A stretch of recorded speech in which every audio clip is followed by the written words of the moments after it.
We'll be reading some of those comments later on the show. But right now, let's get into our first conversation, and we will be talking Martha's film, and the film that we'll be highlighting today is called A Memory of Princess Mumbi. It is a romantic sci-fi, and it's telling us of a story that is to happen, or that is happening in the future, in the year 2093. Yes, you heard that right. So we have the director on set as well as a cast member of the film, and they're here to just let us in on what that is all about. Allow me to introduce, and I will begin by the lady that is, with the lady rather, and that is Chandra Apondi. Welcome to the program. It's a pleasure to have you here. She is a filmmaker and a Kenyan actress as well as a storyteller as well. It's a pleasure to have you here. Thank you.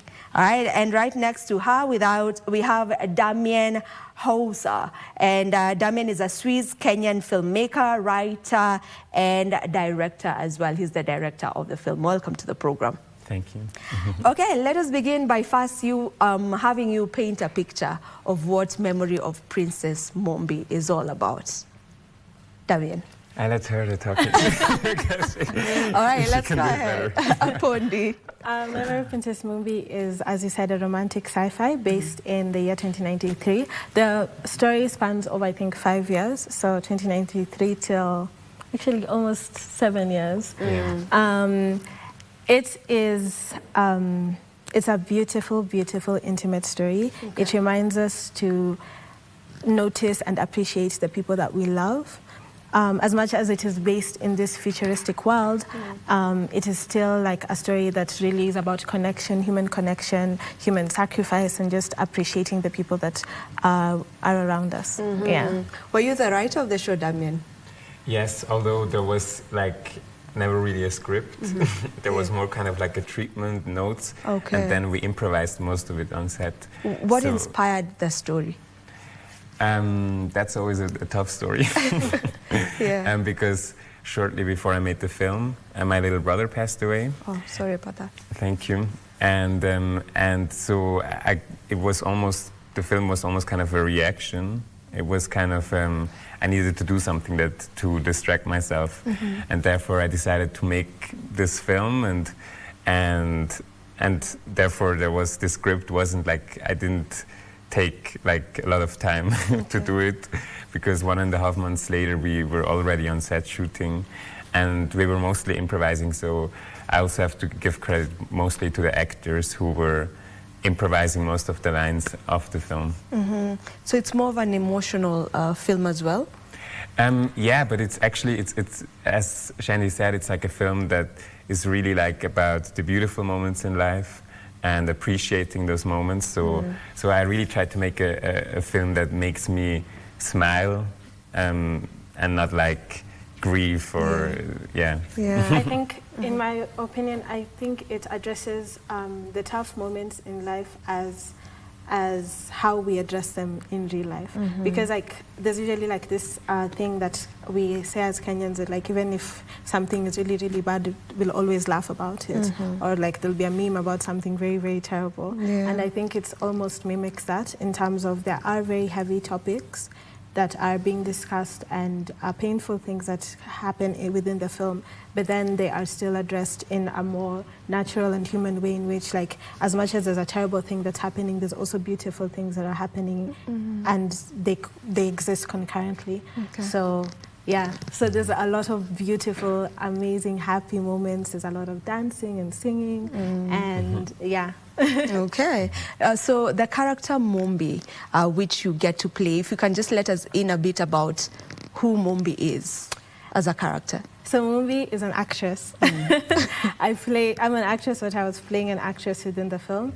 She is a person who dreams big, and yeah, she wants to be a star, she wants to be seen, but then she also has a lot of layers and a lot of bits that she hides from herself.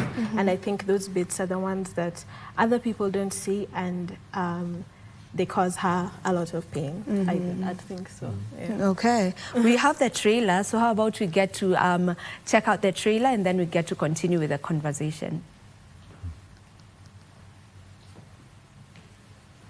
I watched films from the 2020s, you know, and they were amazing. It was in September 93 when I first saw her, during a trip to Malta with my good friend Damien. So your main thing is acting, huh? Yes. We're making a movie! We were actually thinking of shooting a documentary about the war's aftermath. How old were you during the war? I was 19, I don't know, 18 years. I wonder if things will change. Why would you change his expression? Like, are you guys making a documentary about AI or about people? Because right now you're just changing everything. Mumbi was so anti-AI that she wanted to make the film entirely without it. Are you trying to change the whole movie right now? No, I'm just... During the shoot, Mumbi and I became much closer. I like your story. You do? Yeah, I like you too. With this professional. Smile. Look at the camera and smile. Oh, look at how cute you are. When I was younger, I loved old romantic movies when the couples would do anything to be together. What I didn't know at the time was that soon my own life would transform into one of these classical film romances.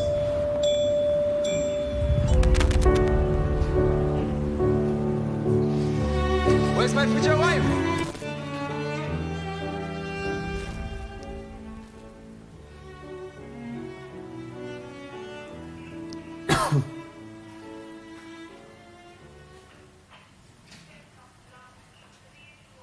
All right, and that is just a bit of what Memory of Princess Mumbi is all about. So you're telling a story that you is happening 70, is it 70 years from now? Around, Yeah, it's almost 70 years. Yeah, almost 70 years from now. So of course, I'm sure there is a lot of the use of AI. If you can just talk a bit about that. Yeah. So, well, I did the film, like, I replaced the backgrounds inside the film with, like, AI images. And I couldn't have told this story without this tool because it was, like, the film was really, really, really very low budget. But at the same time, while using that tool, I still felt like the need to address it because I wasn't like completely in peace with just using that tool morally, and therefore I decided to like address it inside the film. Okay. And my goal was to make a film that AI could never do, kind of like try to experiment with the form of film, because even in a future where AI could create maybe full films, they would be always based on like film structure that already exists, and like I don't know how to say, but Yeah. They're always currently like the most common film structure is the 3-act structure, and then it always is built on a very specific conflict, and then it's like the characters are introduced, they face this conflict, and then they resolve it. So most likely, if AI was to generate a film, it would be based off this structure because it has to learn from previous existing films. So now Damien tried to create a film that isn't surrounded by conflict, and it's just focuses on beautiful moments, which would be a film that, in his mind, AI would never be able to generate. And there's something you mentioned. You felt like you were not at peace morally, you know, with using it. But I don't know, you correct me if I'm wrong. Are we getting to a point where that is the future, whereby AI will be used to produce, you know, full films, to the point where maybe even we won't need actors or actresses? I'll ask you on the same Apondi, but just from a writer's point of view, from the director's point of view, do you feel like that is where we are headed, like in future, whereby film will be fully AI? I hope not. And it's, to me, like AI can really be used as like a tool where it kind of like it brings costs down, and it allows like filmmakers to tell stories that they couldn't have told before. But that's only like if it goes into the right direction. But right now, to me, it seems like it really tries to how do you say, overstep all those creative decisions that like a filmmaker does, and it really goes in a direction where it really overtakes everything, and it replaces actors, writers, everything. And me, I don't like this. You don't like it. But at the same time, I hope for the future, because I guess that will be its own thing, and I hope for the future that it will be that the filmmaking and AI filmmaking will not be the same in the same category, or will be like film and theater, for example. In my that is my hope, because the thing with technology is you can't really it will evolve, and you can't go back to what was. So you have to kind of find a way to deal with what is here, and hopefully in a way where it's very good. I would like to hear, the same from you, from an actor's perspective. Is it something that is worrying you, whereby AI maybe will replace, because we've seen films whereby even the characters are all AI. So someone like you who's an actor may miss, that kind of job, because the producer or the person who's making this film decided they're going all AI. So what's your take on that? I think if a film is made where they've replaced an actor, there was no opportunity for an actor to get a job there in the first place. Like, if a producer goes and creates a film with fake human beings, they had no intention of ever casting real human beings. I've not lost a job because it did not exist. I am on the fence with AI. Well, not necessarily on the fence. I like AI to a certain extent, but then I feel like it takes away so much in the creative process, the same way that Damien said it, but it definitely has a lot of benefits. For example, this film, it has done so well internationally because of the fact that it is like this African sci-fi, a genre that we've not seen much of in the world. And that could not have existed, that could not have been made if we didn't use AI. As Damien mentioned, the budget of the film was very, very low, and he had to do all of the VFX himself. He was in post-production for a year and a half because he was handling the whole post-production process on his own. And if he had to use traditional filmmaking methods, then he wouldn't have been able to do it. And the AI really helped in terms of assisting him create those worlds. But then there's still intimacy, there's still human connection and all of that stuff, because the actors are real human beings. So I think anyone who actually wants to create a film that human beings can connect to will be forced to use actors anyway, because you can't mimic being a human, no matter how good AI gets. There's that human touch that lacks when it comes to AI. So that is still our strength as people, I would say, maybe. All right. So where was this film shot? Was it shot in Kenya? Where was it shot? Yeah, we shot it in Watamu and in Lamu. Yeah. There are very short scenes that were shot in Switzerland, but it was much later. But mostly was shot in Watamu and Lamu. And Lamu. And I feel that's also one thing that maybe as filmmakers we need to do more, whereby we are showcasing our spaces, our places, because Kenya is also very, very scenic. And I feel like for us also to, one of the things that we can do in just selling the country out there as well is also as a very scenic place whereby filmmakers can come and will get really nice places to do their shoots. You agree with me on that? Kenya has very, very beautiful locations. So we should work more on just selling ourselves from that perspective as well. All right, so now with a memory of Princess Mumbi, what would you say stands out from the film? Maybe some of the themes that stand out in it? From reviews, the things that I have seen that people really connect with is the performances, because we were improvising a lot, it's very difficult to see whether someone is acting or if they're just being themselves, which I think is a really big strength for the film because it really brings a lot of connection with the audience. The music is also very, very nice. And like there's a lot of, I remember Cinema Focus said that something like Damien Hauser was not afraid to pull a musical number. So like, it's like in every other scene, it's very elaborate scenes. And of course, the world is very, very beautiful and very captivating. I think those are the things for me. Yeah, to me, like what I love most about the film is just like the in-between conversations between the actors. As I said, it was improvised, and the thing was, when I was recording them, I was really searching for things that I couldn't write myself. Like conversations that like really happen in the moment, and eventually I just like took all those conversations and added them like together.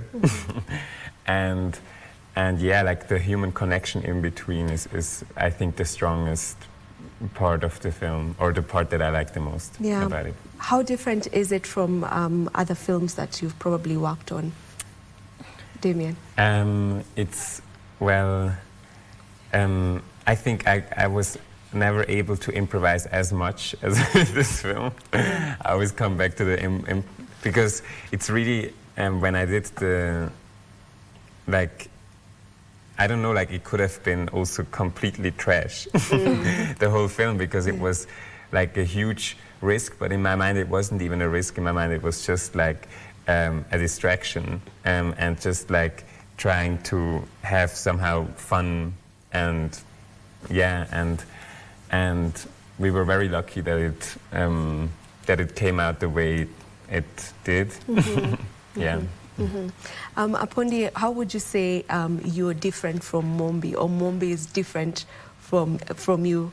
One thing in common, of course, you're both actresses, because Mumbi is also an actress in the film. So maybe what are some differences or even similarities? I think for her, it's how, I think we're both dreamers, because I also want to have a successful career as an actress and as a filmmaker. But then Mumbi, she has almost this, there's this line that she says in the film, and I keep on saying, I will be a star. Like she wants to be a star, and she's certain that that's her road, and that is where she's going to end up. And I think it's also a little bit her downfall, because she's not prepared for any other life other than this successful career. So I think that is our one difference. I think the thing with this film, as we have said many times, because of improvisation, a lot of myself seeps into Mumbi. So there are moments that I'm watching the film and I'm like, that's just Shandy. And then there are moments when I watch a film and I can see just Mumbi on her own.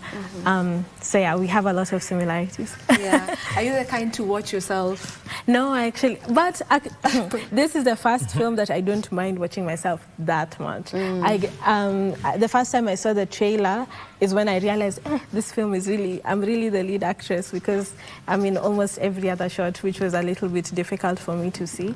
But then, no, I don't like watching myself when I perform or my films, but this was nice. Is there a reason to that? I think you just get tired of like listening to your own voice, and then you also like judge your own performances and stuff. And it's like I think with this one, because we weren't really like, it wasn't like script and then you perform the lines. There's not really a lot to judge. But then in other films, you're like, I should have said that differently, something of that sort. Yeah. Yeah. Okay, so without giving away maybe too much, what's your favorite scene? And I'll get to you too, David, right down the same. My favorite scene? Yeah. I do have mine. You have? Okay, go first. So mine is like, it's like when we talk about the first kiss of the main actor, and it's funny because we actually shot this scene, like we shot the scene except of the kiss, and then but like how it's building up to, and instead of using that, I later on in the shoot I asked him about like how this first kiss was. I'm also kind of acting as myself, just so I could hold the camera. Yeah.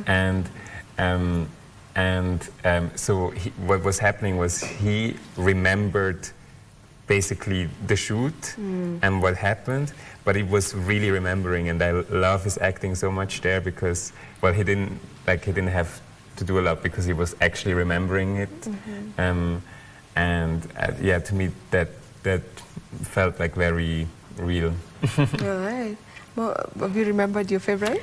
I don't know if it's my favorite, but it's one of the funny scenes when people are. Actually, I think I like the whole montage. When we decide to make a movie within a movie, and then people are auditioning to be part of the movie, and then we actually asked the Beach Boys at Watamu if they want to audition to be part of the movie. So when they were auditioning, they actually thought that they would eventually be in the movie. Yeah. And it was just so sweet. They were dancing, the way they were performing was very, very funny.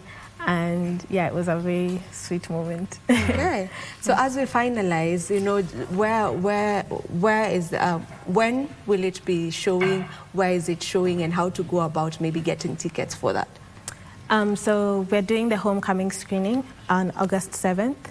We're calling it homecoming because it has been around the world and it's finally coming home to East Africa. So it's happening, the homecoming red carpet screening is happening on August 7th at Prestige Cinema.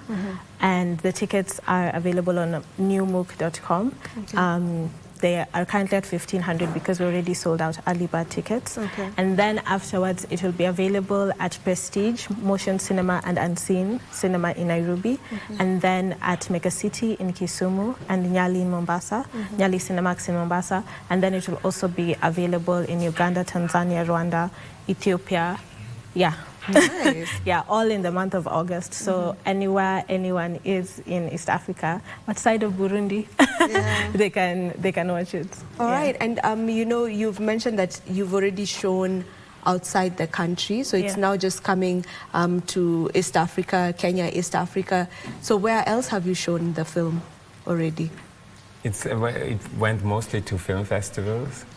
There was and the film festivals, they're just everywhere around the whole world. I think really, literally on every continent. It first started in Italy, in Venice, last year, August, and then went to Toronto International Film Festival, and then Zurich, or BFI first. It showed once in Kenya at Nairobi Film Festival, and then yes, as mentioned, afterwards we lost track. It's been everywhere. All over. Yeah. What kind of reception are you getting from the international, eyes? And maybe what's your expectation from the Kenyan and East African market? I think for the international world, they don't. The reception is good everywhere. People really love the film. The people who, as long as they're not extremely anti-AI, then they really, really love the film. The bad feedback we've gotten is from people who cannot get past the fact that we use AI, which is understandable because it is a very sensitive issue in the film industry. But the best reception I have seen so far is when we screened it that one time at Nairobi Film Festival, and the audience was just, they were exploding, in every small moment they reacted so with so much emotion because they could understand the nuances and all of that. So I think that's why also bringing it home is so important, because the people who will really understand the story in detail are the people back at home. I love that. I love that. So I want you to each say a word that would make someone want to come watch the film. Sorry, I didn't understand. What? You just you speak directly to the camera and tell them something that will make them really want to attend and get to watch the film. like kind of sell it. I'm so good, that's why I'm just making the film, so the film itself is but it's so difficult. You have maybe a good idea. Okay, you do that. One word. No, I'll use a hyphen to pretend it's one word. Afrofuturistic royalty. All right. Yes, And that's the it's best way for us to end this conversation. Thank you so much for joining us, and I'm looking forward to get to just watch the entire film on the 7th of August, beginning from the 7th of August. And yeah, all the best on that as well. Thank you so much. All right, this is where we get to end this conversation. But remember, Entertainment Thursday has just begun.